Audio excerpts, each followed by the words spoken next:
Alright guys, hope you're doing well. So in this video we're going to talk about exercise because it's quite a confusing subject really for people who are healing in particular, and it was a tricky thing for me to wrap my head around, when I first started doing mineral balancing, back in 2011. So yeah, a lot of people obviously think exercise is a good thing, and to a degree they're actually correct. If we didn't live in a toxic environment, if people were actually genuinely healthy, if people ate good quality food from when they was born, etc., etc., then actually doing exercise and overexerting yourself, in small patches is, very, very beneficial. And that was one of the things that I actually stumbled with when I was first trying to figure out, what was causing all of my health problems.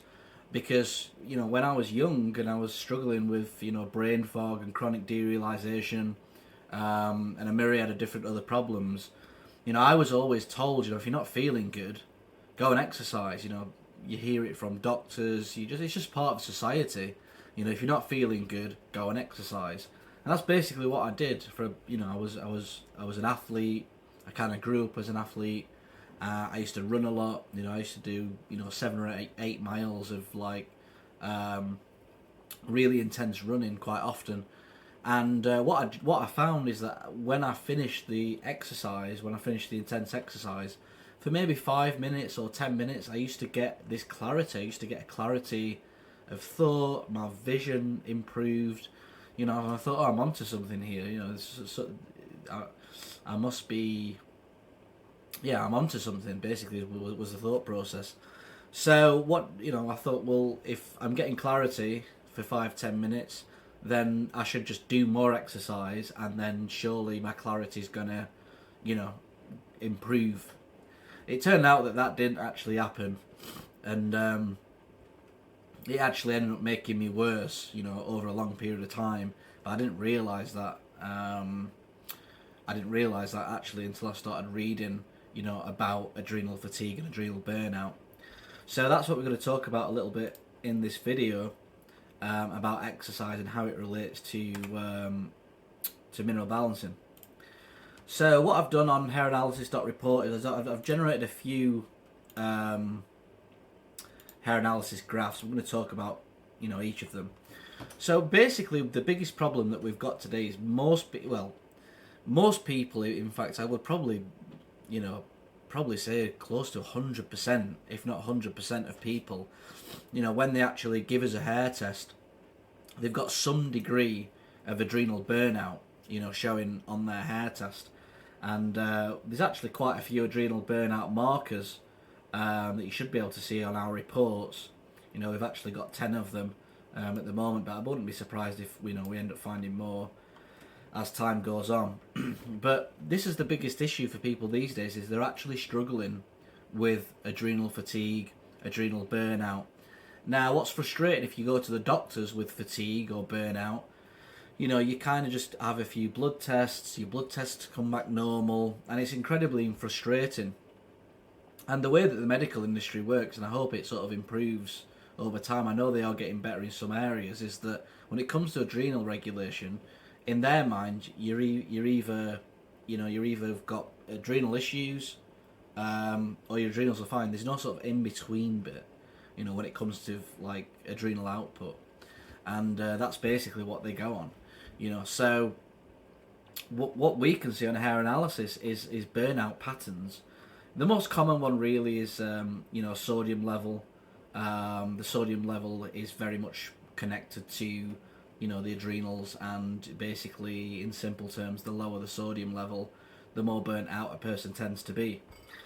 So this is a common pattern that you will see on the first 4. It would just get more complex than this, and our reports do go over a lot of other different things when it comes to adrenals, like the sodium magnesium ratio, etc.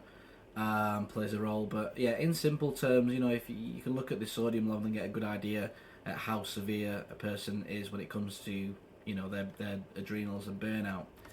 So once you understand that people are struggling from adrenal fatigue and adrenal burnout, then it makes more sense when practitioners say it's not actually a good idea to do exercise, or it's not actually a good idea to overexert yourself when you are doing exercise. I think there is a common misconception, and I don't think practitioners explain it enough, and I've definitely been one of them, is that some exercise is good, walking, some gentle cycling maybe, some swimming, it can be useful as long as you don't basically overexert yourself, because if you overexert yourself, all you're doing is you're burning your adrenal glands even more. You're forcing your adrenal glands to make more adrenal hormones, and what you end up doing basically is just making the adrenal fatigue problem worse. The best way to actually overcome adrenal burnout and fatigue, in terms of physical exertion, is rest. The more you rest, one thing I learned when I was doing the program early on, I learned that the more I can rest, the quicker I will heal. Is the basic gist of things. And I appreciate how challenging it is for some people, because some people are addicted to exercise. They're addicted to that feeling that they get, after they do exercise. They're addicted to that adrenal rush. For me personally, for whatever reason, I didn't care, because I was in such an extreme position that I was like, whatever you tell me to do, I'm going to do it, because, anything's better than this. So if it means that I've got to stop my exercises, because for me, I was only exercising really because I was trying to get myself out of, whatever I was experiencing. And, at the end of the day, for me, it was like, well, if someone's telling me that I don't have to run 7 or 8 miles every 2 to 3 days, then brilliant, because it's hard work. But I do know some people are very, very much connected to their exercise, and I do appreciate it's very, very challenging for them. But to be fair, I do always say to them, the best way to heal is to rest, and if you are doing a lot of intense exercise, then you will struggle. So this is a common burnout pattern that you will see. This person's in sympathetic dominance with a potassium level of 4 or below. They're in a calcium shell or magnesium shell. So this is a fairly common pattern that we see, especially amongst women. And this is a pattern that you would say, look, any form of exercise that's overexerting yourself is going to be a problem. So this is another common pattern that we tend to see in people who do exercise. So this is like a basic fast oxidation pattern. So whenever the body's under stress, what it will do, it will in adults, it will go into fast oxidation. Fast oxidation is basically the body's, how quickly the body burns up its food for, fuel. So what happens is the body is burning up fuel and using up a lot of energy, and this puts a person into what's called fast oxidation. This is like a secondary alarm response, alarm stress response. So this is the first sort of stress response that the body will go into, is fast oxidation. If the body can't sustain that fast oxidation, so basically if the person keeps on doing what they're doing and stressing the body out, what ends up happening is something like this, where the body collapses and it cannot keep up with the fast oxidation rate. This is basically what sympathetic dominance is that the individual mentally is trying to be in this pattern, but physically they just can't do it. And that's a problem that people get into with sympathetic dominance, is they're mentally in fast oxidation, but physically their body's basically collapsed. Another common one that we get, is if people, usually people go into fast oxidation. It might have been years ago when they was in fast oxidation, because it was so long ago and they was feeling good.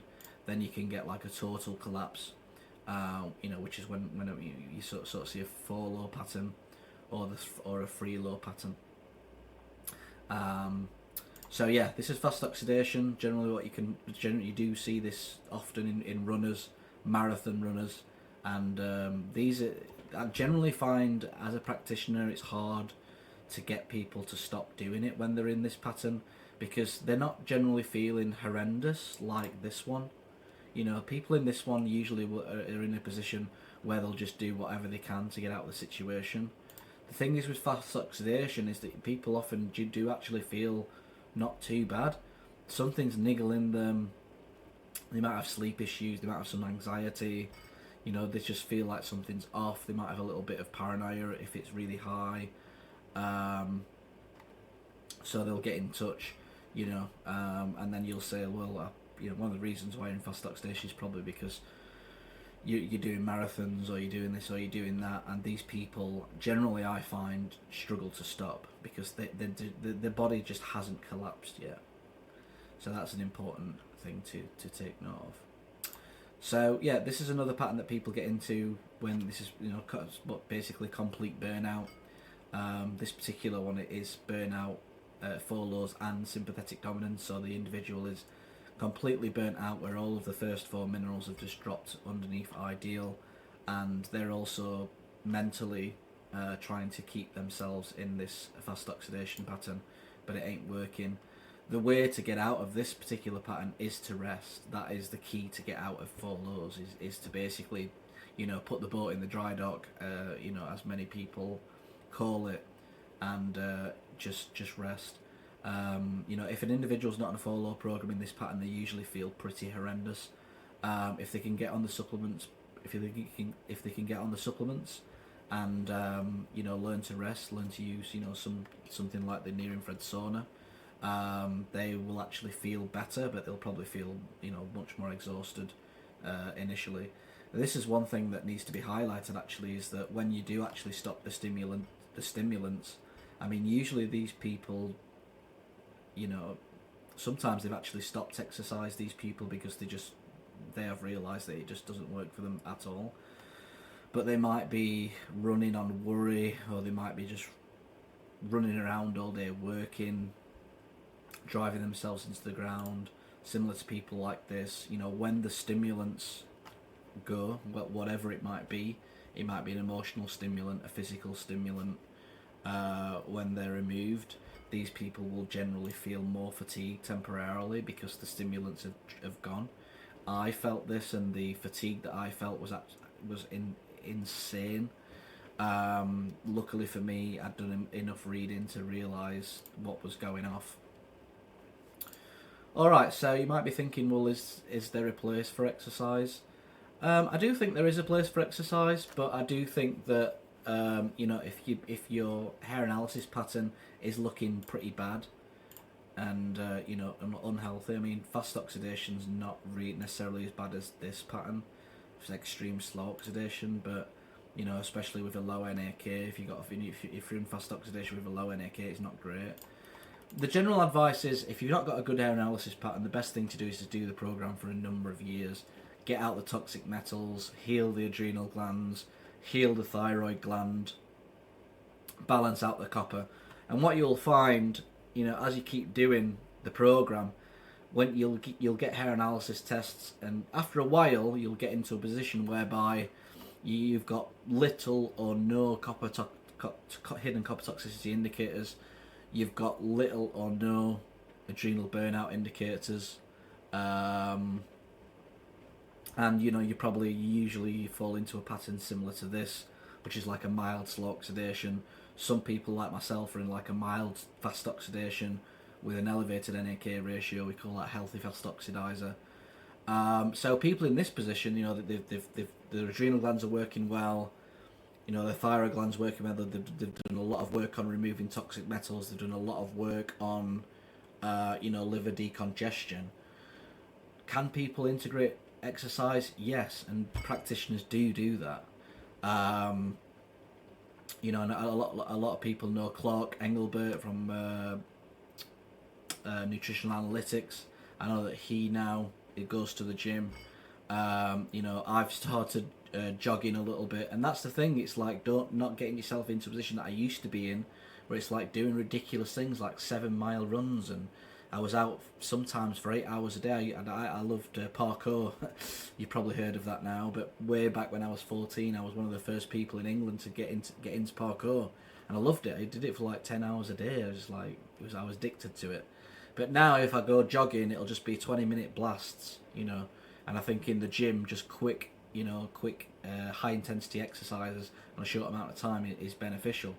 But you know, if you do want to ensure that you've been doing the program for a while and your hair analysis test is looking pretty, good.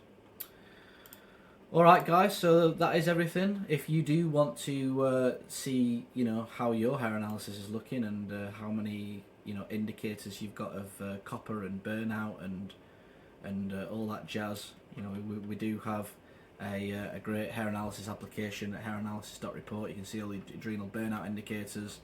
You can see all your copper toxicity indicators. Talks about the sodium level.